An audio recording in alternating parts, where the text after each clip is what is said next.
માનવતા હજુ જીવન છે અને જીવ માત્ર પ્રત્યેની સંવેદના સર્વોપરી છે. તેનો જીવંત દાખલો આમોદ તાલુકાના મછાસરા ગામે જોવા મળ્યો હતો.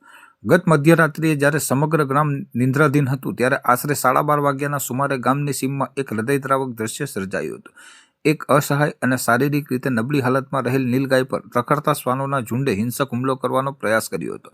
રાત્રિના ઘેરા અંધકારમાં શ્વાનોના સતત ભસવાનો અને નીલગાયની ચીચિયારીઓનો અવાજ કાને પડતા જ ગામના જાગૃત યુવાન પટેલ સોહેલ ઉર્ફે બાપુ પોતાના મિત્રો સાથે ક્ષણનો પણ વિલંબ કર્યા વિના સીમ તરફ દોડી ગયા હતા. ત્યાં પહોંચીને જોયું તો ખૂંખાર શ્વાનો કમજોર નીલગાયને ઘેરી વળી તેને ફાડી ખાવાની તૈયારીમાં હતા. પોતાના જીવના જોખમે અને કોઈ પણ ડર રાખ્યા વિના સોહેલ બાપુએ અસાધારણ હિંમત અને સમય સૂચકતા દાખવી શ્વાનોને ત્યાંથી ભગાડ્યા હતા અને નીલગાયને તેમના ચુંગલમાંથી હેમખેમ મુક્ત કરાવી હતી.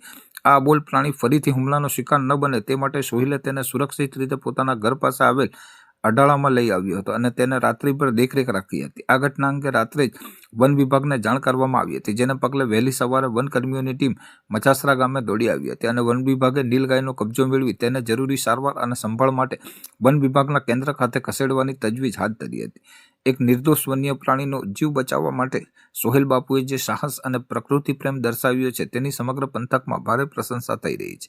ગ્રામજનોના મતે જો આ યુવાને સમયસર હિંમત ન દાખવી હોત તો આજે એક અબોલ જીવનો અંત આવ્યો હોત, પરંતુ આ સાહસે સાબિત કરી દીધું છે કે પરોપકારની ભાવના આજે પણ સમાજમાં અકબંધ છે.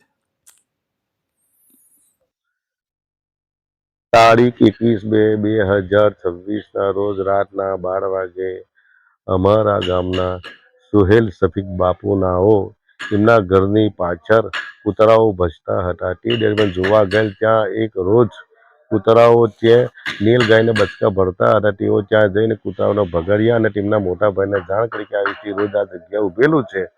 તેઓએ મોટા ભાઈએ આમોદ ફલિસ્ટર ખાતાને રાતે જાણ કરી. એમે એવું કીધું કે તમે તમારા ઘરે લઈ જાઓ. સવારમાં અમારો ફલિસ્ટર ખાતાનો કોઈ ઓફિસર તમારા ઘરથી લઈ ગયા.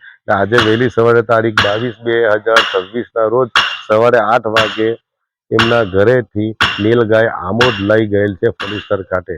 તે મારી હકીકતને સાચી જાણ છે.